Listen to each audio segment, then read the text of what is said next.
Hello everyone, this lecture is mainly about the characters in the play Volpone by Van Johnson, and the entire lecture talks about how these characters are deeply invested in the animal imagery used by Ben Jonson. So, a fable by definition is a traditional short story that teaches a moral lesson, especially one with animals as characters. These stories are considered as a group. One of the examples of fables is Aesop's fables, which you might have read as a child. A lot of them, for example, A Thirsty Crow, Fox and the Grapes, and many like that. Why Volpone is called as a fable? Because most of the characters in the play are named after different animals and they are deeply invested in animal imagery. The names of many of the characters of Volpone are taken from Florio's Italian dictionary, A World of Words, which was published in 1598. Volpone is the main protagonist of the play. The name of Volpone means the fox in Italian. He is from one of the Venetian nobles, and his character is shown as greedy for pleasure and money. He is energetic, skillful in the art of speech, true con artist. He does not have any children, only his parasite Mosca, his dwarf, his eunuch, and his hermaphrodite. Mosca is his main confidant, and he represents Johnson's money obsessed society.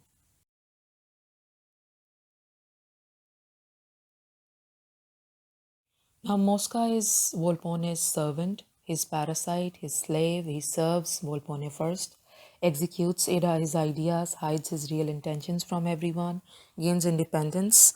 He is very deceitful and can lie whenever it's necessary.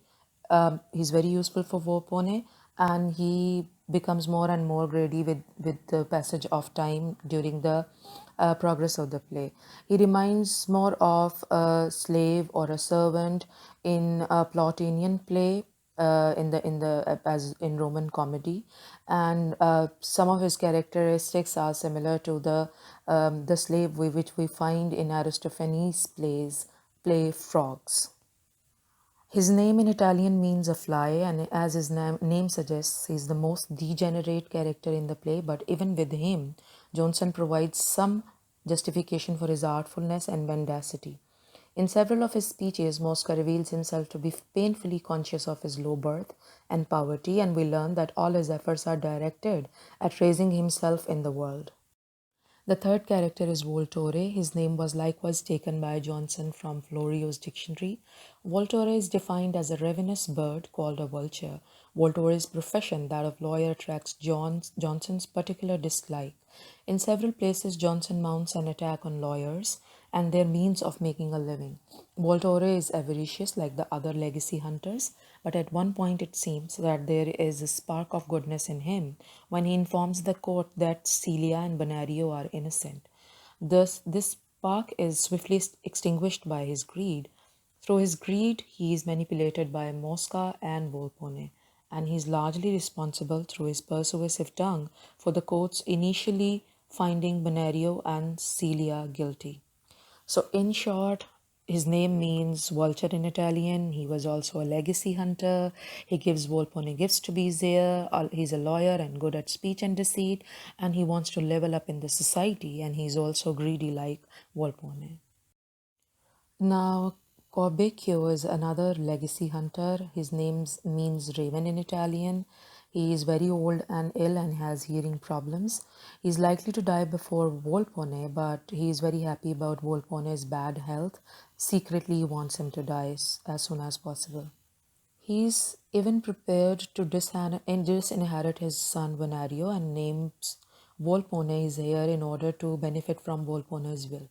What is most striking about Cabecchio is that, as Volpone tells us in Act 1, Scene 4, he is even more aged and infirm than Volpone himself and yet hopes to outlive him. He is also hard of hearing, and Mosca uses this weakness to play jokes on him. Cabaccio is extremely gullible and is all too ready to believe ill of his son Bonario, who is innocent of the accusations made against him by Mosca. He is quite willing to murder Volpone in order to inherit his wealth, as when he offers Mosca a sleeping draught by Volpone, which is in fact poison. Alone of all the legacy hunters, he takes a particular delight in hearing of Volpone's supposed illnesses. His main motive in all this is his desire to outlive Volpone. Covino the merchant is another legacy hunter who is most deceived by Volpone. Corvo means crooked, bent, hooked, also a crow, and Volpone specifically refers to him when he mentions Aesop's fable concerning the fox and the crow in Act 1, Scene 2. Despite his angry protests to Celia in Act 2, Scene 5, that she has looked out of the window at the mountebank, he is prepared to prostitute her to Volpone in the hope of material gain. The irony lies in the fact that Volpone and the mountebank are one and the same person. Covino, though apparently a jealous husband, places more importance on money than on his wife. This increases the audience's sense of his greed. In fact, he is in such a hurry to offer Celia that Mosca remarks, "Did e'er man is so for his horns?" Bonario is Corbacchio's young son. He is loyal to his family and to his father. He is even loyal when his father talks against him in the court. He rescues Celia from Volpone and he represents bravery and honor. His name immediately suggests his character to the audience. Florio's definition has honest, good, uncorrupt.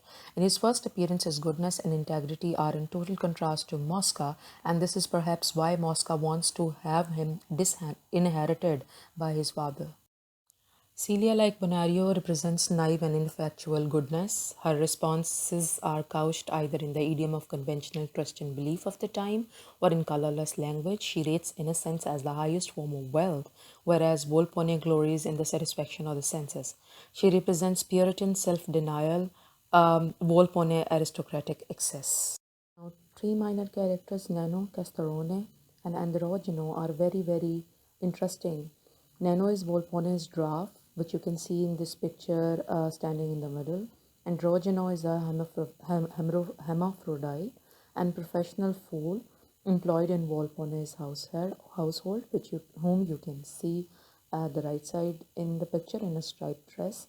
And Gastorone was Volpone's servant, a eunuch, whom you can see at the left side in a black frock.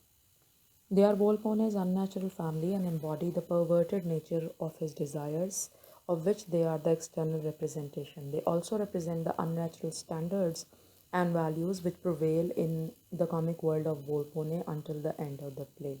Some critics also believe that they are actually illegitimate children of Volpone and they are symbolic representations of the corrupted and unnatural desires of Volpone and his progeny, which can never be normal and it's always abnormal.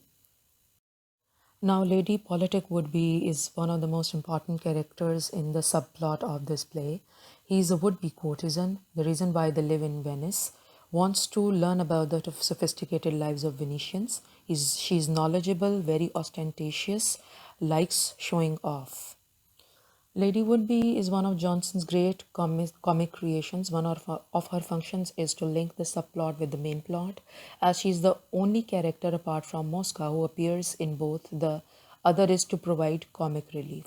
She is garrulous, obsessed with her appearance, pretentious, superficial, a dilettante, and a name dropper. She reveals all these aspects of her character in very first entrance in the play when she visits Volpone. The next slide gives two of her representations on theater, just to give you an idea that how would she look like so that you can imagine her character.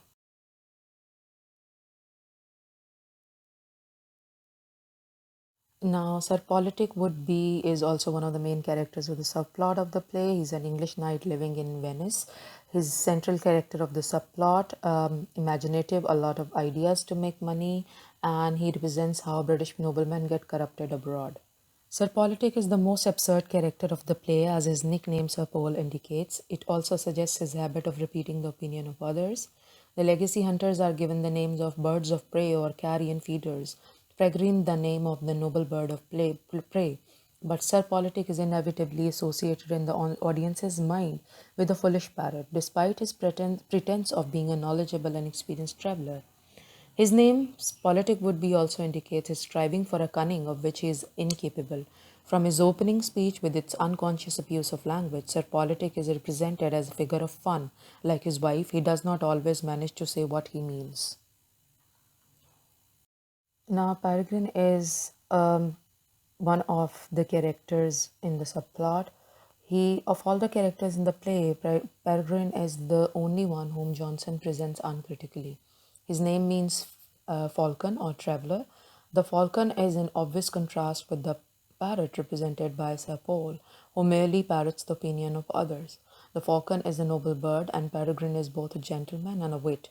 In the play, he represents good judgment and normality, and he shows up the pretentious absurdity of Sir Politic would be. He also has a sense of humor, which he puts to a good use when he determines to reveal Sir Politic's foolishness to him.